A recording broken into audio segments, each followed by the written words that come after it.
Hello, creative friends. It is a rainy, gloomy day here. Wait, can you see? Oh, there's a curtain. It's a little gloomy outside. I have a wholesale order for greeting cards that I need to put together, so I thought we could do that together. I have a few questions that have come in on different videos of mine about greeting cards and stuff. So this is just going to be a kind of a cool chat. I'll tell you, in case you haven't seen like my process for making my cards, I'll walk you through that, and then we'll just hang out and work together. Does that sound good? I already printed the cards because that takes a long time on my printer to just because they're full color and I do it like a really high quality print. So yeah, we'll just do that. Sounds fun. I need to get this done. So let's be motivated together by making this into a video. Okay, I've got my little workspace. That's where I'm gonna do my work. There's my camera set up to film the process for you. I also have my mount for my phone, so I'll do maybe two angles, and that side of the table is full of like other stuff. Anyways, we won't look at that mess. We're just going to make some cute cards. So I'm gonna pull everything together. I'll get filming, and yeah, let's hang out. Okay, it is time to prepare some greeting cards. So in this order, these are all A2, I believe, the smaller size of greeting card that I offer.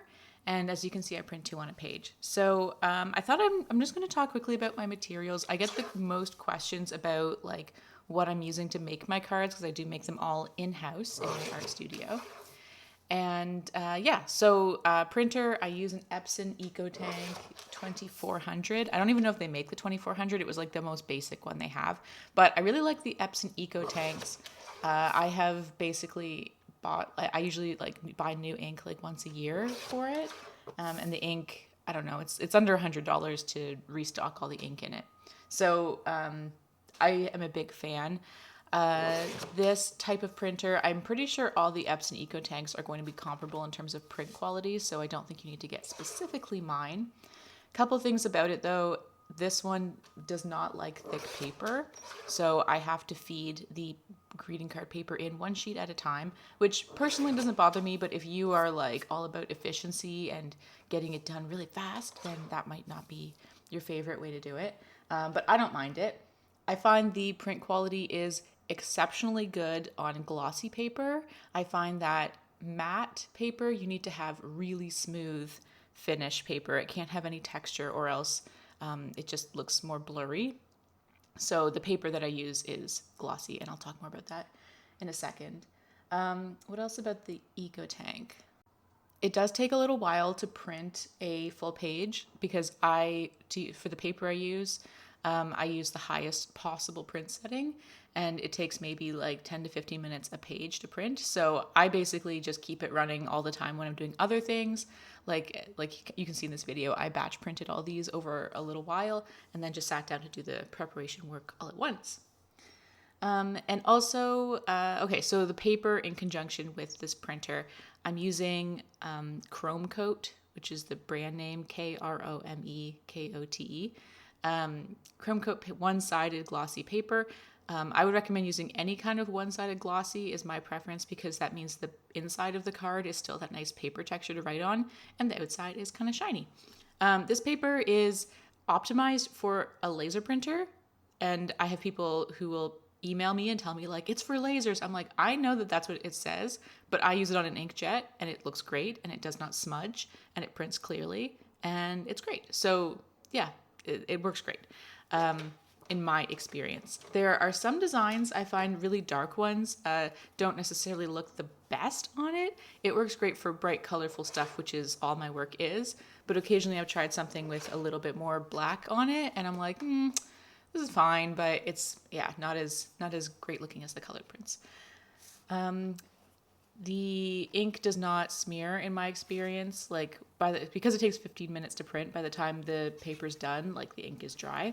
But I do find that after about 24 hours, the ink does settle a little bit and it becomes very slightly more muted in color, but not to a point where it is a degradation of the quality. It's just sort of a feature that I think it's worth noting. I think it still looks great.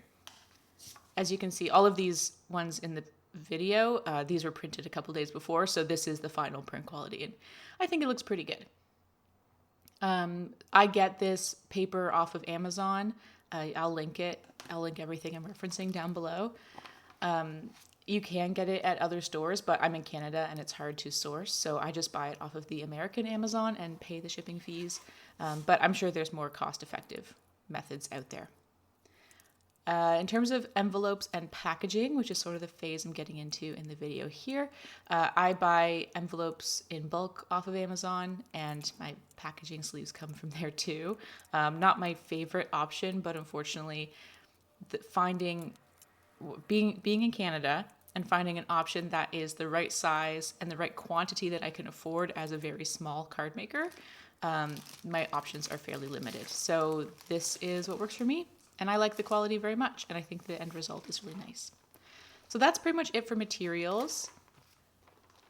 I guess I should say my paper cutter is a Xerox brand, but it is very old and it is not currently being made, so I can't give you the exact one. But I definitely recommend a laser paper cutter. This one has like a little red line that will appear. I find it very helpful in terms of getting an accurate cut. When I do these for wholesale, I bundle them in packs of 6, and I just use a strip of paper to secure them. So that's just just for this size card, it's just like a paper, printer paper sheet that I put through and cut into little strips, and I tape them. You'll see me do that very shortly. Yeah, so that's basically it for the materials. This is a restock for a store that I already have my cards at, and these are just kind of their best sellers, which is always cool to learn about. But it is the time of year where Christmas cards are in demand. And I think by the time this video comes out, it's a little bit maybe even past the time, which I know sounds really wild because it's still early. It's barely even fall yet. But the stores start to place their orders and want to have them in October generally. That's just a general card thing. I do have another video coming out that I've just finished writing the script for about where I wholesale cards, like the different kinds of businesses and shops I look for. So maybe that will be helpful and interesting if you are also in the card game. But I am planning my collection right now, my fall-winter collection, and updating my catalog, which is always a fun activity. And I'm going to try and get in a few more stores. My goal for this month is to reach out to 3 new stores, and I have a big list of potential ones, so I have to go through that again. This is actually the first year that I'm not doing any Christmas markets, or any markets at all. Normally that's where I sell a lot of my cards, but markets are getting very competitive and very expensive, and it's also quite hard work. I'm not opposed to that, but I have other avenues to sell my cards now. But the holiday season, Christmas season, is the easiest time to move greeting cards. The fact is, though, that you have to be pretty savvy with how to set up your booth and your offers in order to make a profitable turnout at a Christmas market for greeting cards. Because if you're selling your cards individually, $5 or $6 usually, that it takes a lot of cards to make back your booth fee and then earn a profit, especially when you factor in materials and time. You basically have to be really smart about creating bundles or offers like 5 for $20, that kind of thing, and count on people buying multiple cards. But I don't know, it's tough out there. Cards, the demographic that usually goes to markets, I do think is also the demographic who gives cards, but selling greeting cards in person is a challenging activity. Not impossible, and you can definitely make money doing it, but it's a lot harder than selling sort of I don't know, there's other items that are just infinitely more giftable this time of year that are easier, I think. But hey, it's all hard. Nothing's really easy in the market game. Okay, well, we did it. I have all these cards ready to go. This is 3 dozen cards. So now all I have left to do is print off the slip that the store wants. And then I think I'm going either tomorrow or the day after to deliver them in person because this is for a local store. So I'll hopefully film me delivering them, but that's basically my process. So hope you enjoyed hanging out, and thank you for joining me, and hope you think my cards are cute. These ones are popular designs, so people seem to like them. All right, that's everything. Thanks again. I'll talk to you later. Bye.